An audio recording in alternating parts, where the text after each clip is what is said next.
Seguimos en la FM 97.1, la 97.1 Hudson. Tenemos un problema hasta las 2 de la tarde, 10 minutos de la 1. Este es el momento de la columna de Alejo Marchoff, pero él me decía, vamos a hablar un poquito de lo de ayer, de la ficción Vamos de ayer. a hablar un pero por poquito de supuesto, así, un poquito, porque nosotros estuvimos hablando ayer con Esteban Gil García, que es uno de los productores, Sí, uno de los que ha director. realizado la adaptación.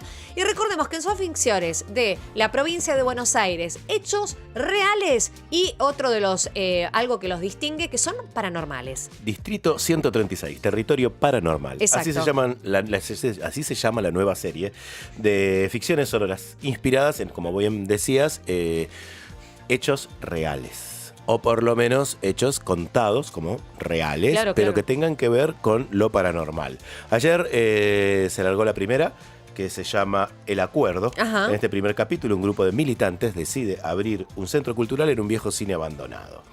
Pero se encuentran en su interior con una presencia que los empuja a sellar un pacto que lo va a cambiar todo. No les digo más, anoche sonó después de Odisea Cósmica. A las 20 horas. Con un montón de gente, les voy a contar... mira, acá tengo los nombres. horarios. Primero los horarios de cuándo va a estar. Lunes 6 de octubre, que fue ayer. Ayer. A las 8 por Odisea Cósmica. Y va a estar disponible a partir de hoy, creo, en Spotify. Sí. Así que lo buscan Como la radio como pública. la radio pública, como La Distrito UNE. 136, Territorio Paranormal, dentro de la UNE.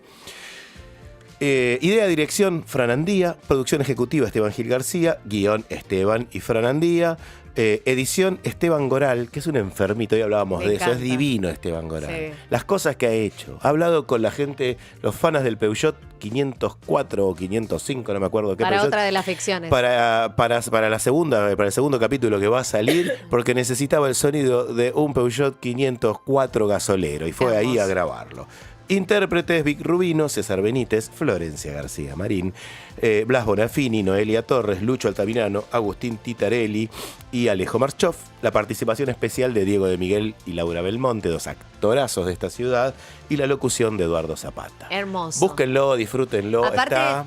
cortito, son 17 Sí, minutos. 17, ahí está. Quizá si ustedes ven que dura un poquito más es por la presentación, la artística, pero son 17 minutos y no se lo pierdan. Es una apuesta de la radio pública con excelentes participaciones de lujo. Así que está buenísimo. A partir de hoy, ¿a qué hora? Bueno, ya a partir de hoy. A partir de hoy ya está en Spotify, En Spotify. tengo entendido que está cargado Listo. en Spotify. Si me equivoco, síganlo buscando mañana, no va a pasar nada.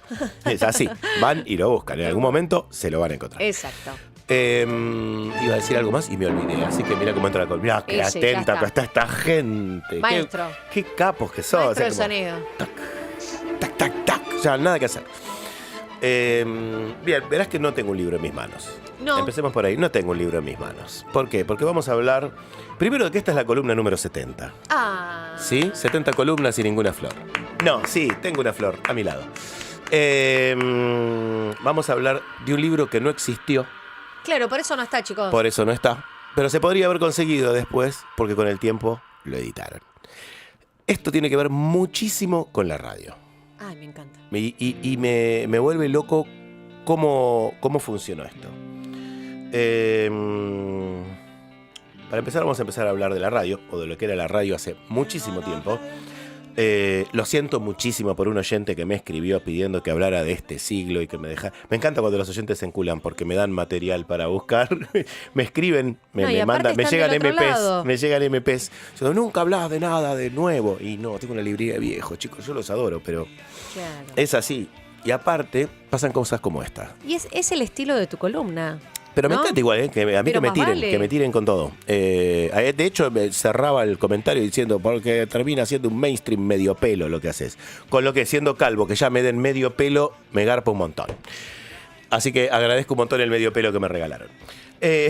Radio, año 1956, Nueva York. Un programa que pasaba muy tarde a la noche y duraba 4 o 5 horas, dependiendo. Lo manejaba un tal Jean Shepherd. Esto es posta. Esto es posta. Ah, Más esto- conocido como Shep. Jean Shepherd, además, era escritor, cuentacuentos, guionista, fue actor. Vamos a ver después un muy cortito video en el que él aparece en un cuento que él escribió. Se volvió una película muy famosa del 83 que se llamaba La historia de Navidad o algo así. Ajá. Y él aparece siendo un cameo en una cola de gente que espera. ¡Epa! Así que lo vamos a ver al Shep ahí. Pero era un tipo que no paraba de hacer cosas.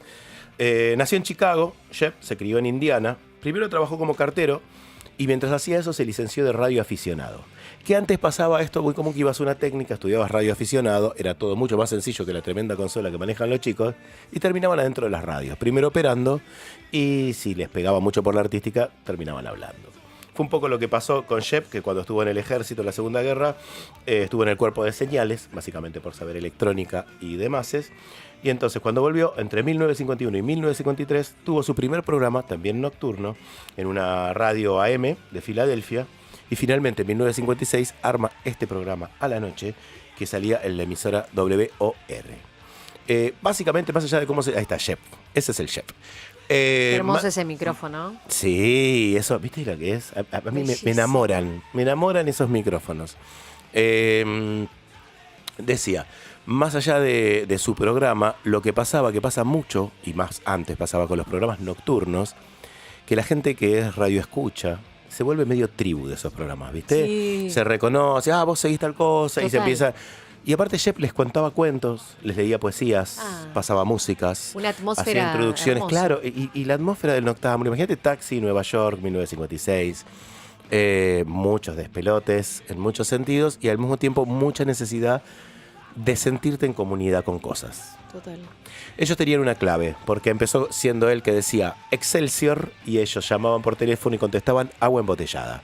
Era un código. Total. ¿Qué mira pasó? qué La lindo. gente empezaba a circular por Nueva York y si alguien decía Excelsior y el otro decía agua embotellada, sabía que pertenecían a algo en común. Qué lindo. Eso lo generó Shep. A mí me encanta hacer eso, lo he hecho con la librería cuando he convocado a mis pejelagartos y los empecé a llamar pejelagartos. Tiene que ver con eso, cuando uno genera una comunidad que se empieza a relacionar entre sí, uno como persona empieza a desintegrarse en esa comunidad, pero deja un código para que esa comunidad labure entre sí. Shep era un mago haciendo esto. Tan mago era, que además era cuentista, cuenta cuentos y todo lo demás, que era fanático de los libros. Y descubrió una trampa de las editoriales. ¿Qué hacían las editoriales en Nueva York en esa época? Querían estar en la lista de bestsellers, ¿no? Entonces, ¿cómo hacían para estar en la lista de bestsellers? Vos tirás y quien vendía más entraba primero, segundo, tercero. No. Influía muchísimo lo más pedido, no necesariamente lo más vendido. Entonces, si vos tenías una buena troupe de gente, metías tu libro por salir, sin que siquiera fuera vendido, en los más vendidos de los diarios. Entonces la gente iba y lo pedía, porque estaba en los primeros 10. Claro. Entonces Shep y sus... ¿cómo se llamaban? Tenían un nombre. Ya lo tengo anotado el nombre. Me encantaba el nombre de sus seguidores. Tenían un nombre. The Night People, la gente de la noche. Sus Night People, que se reconocían, empezaron a reconocer entre sí, los mandó... Una banda, Night People. Sí, The Night People, la gente de la noche. Primero se pusieron a tontear con esta idea que él descubrió y decidieron inventar un libro. Un libro que se llamaba I Libertine, o sea, Yo el Libertino. Y se empezaron a reír de esta idea de un libro inventado. Y entonces lo que hicieron fue inventarse la historia, inventarse al autor. Ellos, los del grupo. Los del grupo, entre sí, entre llamadas. Y bueno, entonces, ¿qué hacemos? No, vamos a hacer que sea una historia del 1700 de un tipo que es muy libertino. ¿Se sabe cuántos conformaban esta No, pensá que en Nueva York había millones de personas. Claro, millones, claro, hablamos, claro. ¿Y cómo hacen para organizarse? La radio era... Con la radio como como como eje. mandando llamados, Perfecto. diciendo, a mí se me ocurrió, en base a lo que dijo el oyente tal, a mí se me ocurre que podríamos hacer. Y este hombre editaba eso. Tomó todo esto. Inventó al autor, Frederick R. Ewing, de una novela imaginaria llamada I Libertine, Yo Libertino, y esbozó una trama básica para que sus oyentes la usaran con los dependientes de librería, con los que atendían las librerías. Los fans del programa llevaron la situación aún más lejos, incluyendo referencias al libro y al autor tan ampliamente que la demanda del libro llevó a afirmaciones, y ahí se discute, esa es la etapa del libro, porque después se escribió. Se llegó a afirmar que apareció... Un libro de época. Un libro de época, una especie de novela histórica erótica, Sí. porque se empezaron a ir de mambo. O sea, Más ¿qué vale. haríamos acá? O sea, si yo te convoco, vamos a escribir un libro, Flor, y vamos a convocar a toda la oyentada, ¿sí? De Hudson, No sé, que pues hay empiece a cualquier- tirar ideas. Yo lo propongo, lo podríamos recontra hacer acá. Ay, me encantaría. ¿Qué les parece que podemos hacer? Bueno, vamos a hacer uno que sea medio pornoso, que siempre vende. Listo, hagamos uno que sea medio pornoso, que siempre vende. Bien. Y entonces sale Yo Libertino. Yo Libertino, además, cuenta la historia de un arribista, o sea, un oportunista, un maquiavélico, ¿por qué no? un narcisista, ¿por qué no?, llamado Lance Courtenay. Lo más lindo es que el background de este personaje se basa en una personaje mujer, que fue real, Elizabeth Pierpont, una cortesana inglesa conocida por su estilo de vida licenciosa. Ella vivió entre 1721 y 1788, se casó medio en secreto con un tipo de muchísima guita, de la corte francesa, pero no lo contaron. Entonces un tiempo después se casó con otro, y entonces la acusaron de bigamia. Pero en esa época no se usaba tanto en Francia quemar gente y decidieron llegar a un arreglo económico. ¿Qué pasó? Empezaron a fluir y ahí la tenemos a ella, representada en 1700 y pico, la verán medio desnuda, porque era una degenerada, tuvo 2 maridos, imagínate, para la época una locura. En base a todas las historias que se contaban en torno a esta mujer, crearon al libertino. Claro, el laburo que se tomaron, lo que generaba la radio. A mí me emociona mucho el ¿Y poder... por qué le hicieron la libertina? Porque vendía más un señor, porque era 1956, Flor, ¿qué me estás preguntando? Qué Flor, bárbaro. ¿qué me estás preguntando? Chico. 1956, la gente había vuelto de la guerra, pero los negros Pero se la seguían original era mujer. La original era loco. mujer, pero en Nueva York los negros se seguían sentando en el asiento de atrás del bondi. Total, No nos sí, olvidemos sí. lo que era Nueva York. Sí. El otro día mi primo me escribió también, la gente que me escribió y me dijo, deja de decir América. Tiene razón, es Norteamérica, es Estados Unidos de América. Totalmente. Y cómo nos invaden las traducciones gallegas que ponen América. Tiene Gracias, razón. Andrés, querido, por esa corrección y la traigo acá también. Así como traigo las críticas y las correcciones, que me encanta que me las hagan. Bueno, ¿qué pasó? Toda esta manada de gente empezó a pedir iLibertine en todas las librerías de Nueva York. Y fueron muchísimos. Bueno, salió como más vendido en el Times New York. Y no existía. Era un libro que no existía. Se armó un tole-tole tremendo. O sea, porque los dependientes de librería empezaron a pedir el libro a las editoriales diciendo, no puede ser que haya 1 millón de personas pidiendo un libro y que no exista. Mentira. Digo, esta gente no está toda loca. Claro, Sí, esa le gente decían, estaba no loca. lo tengo, No lo tengo. Y empezaban a llamar editoriales. Sí, y el escritor también es inventado. El escritor es inventado, pero ¿qué pasó? Con el tiempo, el editor Jan Valentine, de Valentine Books, dijo, acá hay un negocio. Chicos. Pillito. Lo llamó a Shepard, que vamos a decir una cosa, la cara del libertino de la tapa es Sí. la cara de Shepard. Ah. Y la bien. que está atrás es la personaje de la que hablamos hace un rato, la francesa. Ahí lo tenés a Shepard puesto de costadito así, cuando mirás la tapita de iLibertine, te vas a dar cuenta que es Shepard joven. Un genio, ¿eh? Esa es una... Ahí está. Mira. Puesto así, ahí la tenés, y atrás está la francesa. O sea, lo que se debe haber divertido a esta gente... ¿Qué te parece? bueno, ya había un bestseller. Ya tenían un bestseller que no existía. Entonces este señor Valentine se propuso crearlo a propósito. Y dijo, vamos a juntar a Shepard con Theodore, acá los fans de la ciencia ficción se van a caer de culo, Sturgeon. Theodore Sturgeon es un recontra novelista de la década de 50 de ciencia ficción. Es como si yo te dijera el Asimov de la época. Asimov todavía ni había aparecido. Mirá. Sturgeon tiene un par de librazos que escribió, que yo recomiendo mucho. Los cristales soñadores, El hombre sintético y el más grosso de todo, que es Más que humano. Jamás lo voy a traer acá porque no me voy a animar a hablar de ese libro. Ay, De qué- lo complejo, hermoso y sintético que es sobre la humanidad. Si pueden leer Más que humano de Sturgeon, léanlo. Hecho esta recomendación, se sientan en una mesa a hablar los tres y dicen, bueno, hay que hacerlo, pero hay que hacerlo en menos de un mes. Claro. Fue una locura. Fue una locura total. Tiempo récord para un libro. El argumento ya estaba medio esbozado, así que medio podía ir por ahí. Tanta prisa había en acabar la novela que se dice que Betty Valentine, la esposa del editor, Sí. fue la que escribió la última parte del libro porque Sturgeon se quedó dormido y no lo podían despertar. Agotado. Es hermoso, toda la historia es hermosa, o sea, como una manija, ¿no? Desde una radio, un tipo descubre algo que le molesta en la forma que están vendiendo y diciéndole a la gente que existen libros que la gente quiere cuando es la editorial la que los impone. El tipo convoca una manada de oyentes nocturnos. Los oyentes nocturnos salen a cazar un libro que no existe, adrede, actúan, porque tenés que actuar convencido y no cagarte de la risa. Pero más y vale. decir, che, necesito... Bueno, no puede ser, voy a venir dentro de una semana y te lo voy a pedir de vuelta porque seguro lo tenés que tener, esto es Lo una que bomba. es el poder de lo colectivo y lo comunitario. Exacto. Tal cual, Flor, es eso. Es En pos de un bien. en pos de un bien, en pos de un poco de humor. Total. Digo, esto... Un motivo a tu vida que quizá no la tenías, ¿no? Los autores que a mí más me gustan, Mark Twain, de los norteamericanos, Sí. Mark Twain, Vonnegut y demás, abusan del humor de esta manera. Es un humor amable, cínico, ácido y amable. Pero claro. Digo, no soy inocente lo que estoy diciendo, no es un humor tonto. Voy a modificar algo, lo voy a hacer con humor. Escúchame, ¿por qué en menos de un mes había que hacerlo? Para que no se diluyera lo del bestseller. Bien. Y segundo, para venderlo bien. Segundo, ¿por qué? ¿Qué pasó con la plata? Porque todos los que pusieron la idea ahí en el argumento, ¿quién se quedó con las ganancias? Probablemente Valentine, Sturgeon y Shepard. Los tres. Los tres. Y sí, probablemente sí. ¿Cómo distribuís entre 1 millón de personas? No hubo ningún ganancia? reclamito ni No, nada. para nada. Porque el chiste ya estaba hecho. No sé, por ahí se puso para una donación también. Claro. Porque los yanquis son muy de hacer eso, ¿no? Si tienen una... Los yanquis son muy copados en muchas cosas. Nosotros bardeamos mucho, pero esas pequeñas comunidades ahora las están perdiendo. Tienen un presidente que ya sabemos lo que es. Tienen una historia que se parece a la nuestra en un montón de cosas. Pero la potencia cultural de Estados Unidos, desde la creación de su constitución hasta lo que derivan siendo hoy, hay todo un fragmento cultural. El otro día hablábamos de los beatniks. Hay toda una contracultura que al ser tantos... No, pensemos que estamos hablando de millones de personas en 1956 pidiendo un libro. Millones de personas no se da en cualquier país del mundo.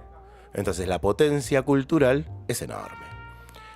Bueno, finalmente el 13 de septiembre de 1956, Valentine's Books, público Yo Libertino, al mismo tiempo en tapa dura y rústica. Ya les sobraba guita para hacerlo. O sea, dije, vamos a hacer una de lujo, vamos a hacer una más rústica. La cubierta estuvo a cargo de Frank Kelly Freas, otro que cobró también porque hizo el dibujo. Shepard se prestó además para figurar en la fotografía del autor, caracterizado como el falso. También está en la solapa, no solo es el de la tapa, sino que también está en la solapa como el autor. Lo tunearon, le hicieron un poco lo que me hicieron hoy a mí con IA, pero versión 1956, y apareció como Frederick R. Ewing, el autor de la novela. Qué bueno. The Wall Street Journal llegó a descubrir el coso y dijo, no, nosotros nunca lo pusimos en los primeros puestos. Ya estaba allá arriba, ya estaba vendiendo. Sí, y ese libro, bueno, se vendió después de manera física. ¿Lo tuvieron? Sí, lo tuvieron, se vendió, fue un bestsellerazo. No sé qué tan bueno es, no hay edición acá, o por lo menos yo. Si alguien conoce una edición española, que me lo haga saber, porque yo lo quiero leer. Probablemente sea una porquería tipo pulp, muy divertida, pero una porquería tipo pulp. Para cerrar un poquitito sobre Shepard, un par de cositas más. Dale. Tuvo trabajos televisivos, fue guionista de televisión, de cine. Si buscan en YouTube hay una serie de relatos que no me acuerdo ahora cómo se llaman, y no me lo anoté acá porque hice la columna medio rapidingui, pero se llama algo así como América, en Norteamérica por Shepard, América dice, porque ellos dicen América, pero América por Shepard. Y lo van a escuchar hablar con la voz en off, va contando, por ejemplo, los trenes en Norteamérica, ¿no? Cuando escuchen esa voz, van a reconocer una voz en off de muchísimas series y películas.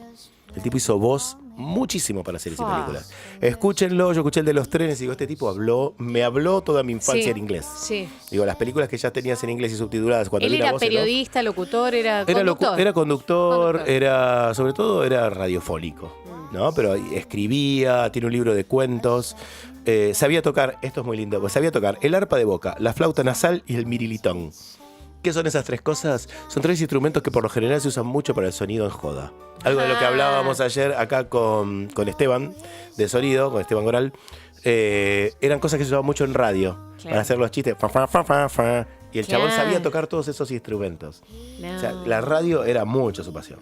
Qué lindo. Transmitía este programa no desde una radio. ¿De dónde? Desde el Limelight Café. O sea, se iba a un café y hacía radio, montaban la radio ahí, salían al aire desde un café. Un generador, el chabón no paraba de generar. Totalmente, actuó en el Carnegie Hall, en el Town Hall y fue presentador de famosísimos conciertos de jazz. Improvisó una narración hablada para el tema que da el título al álbum Clown de 1957 de Charles Mingus.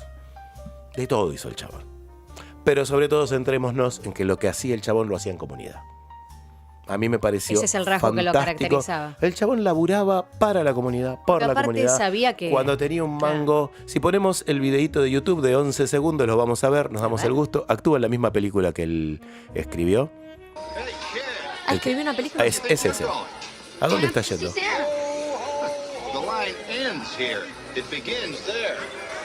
Lo manda a la fila. Es el mala onda que lo manda a la fila el personaje de 11 años. Divino. La película es muy linda. Es de un nene que quiere un rifle para Navidad y los padres no se lo quieren comprar. Básicamente ese es uno de sus cuentos del libro de cuentos, que se hizo película y fue muy famosa en 1983. Ganó un montón de premios y cosas. Qué lindo. Bueno, hoy no les traje un libro, les traje una historia sobre un libro. Una historia hermosa, hermosa, hermosa. Y aquellos que quieran leerle a la vida de él y conocer un poquito más, que lo busquen. Lo busquen y en Jen sigan Shepard. con esta incursión. Bueno, gracias, Hasta que hemos Alejo. llegado. No, gracias gracias a por esta ustedes columna de cada martes. La número 70. Me La número encanta el 70. número. Hay que jugarle. El que quiere jugarle le juega al 70. Quien sea quiñelero, quiñelera. Totalmente.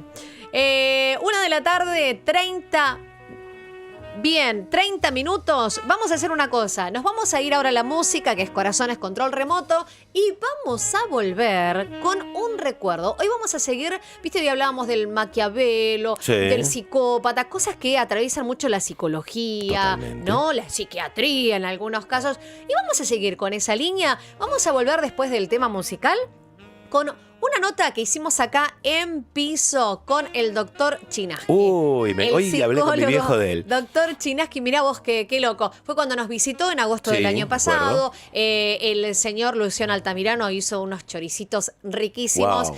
La pasamos bomba y él tuvo la gentileza de pasar acá por los estudios. Estuvimos comiendo y tomando cosas ricas y comiendo cosas ricas y reflexionando. Notón. Pero es un Reflexionando. notón. Así que nos vamos a ir a la música y en un ratito volvemos con la entrevista que le hicimos al doctor Chinaski.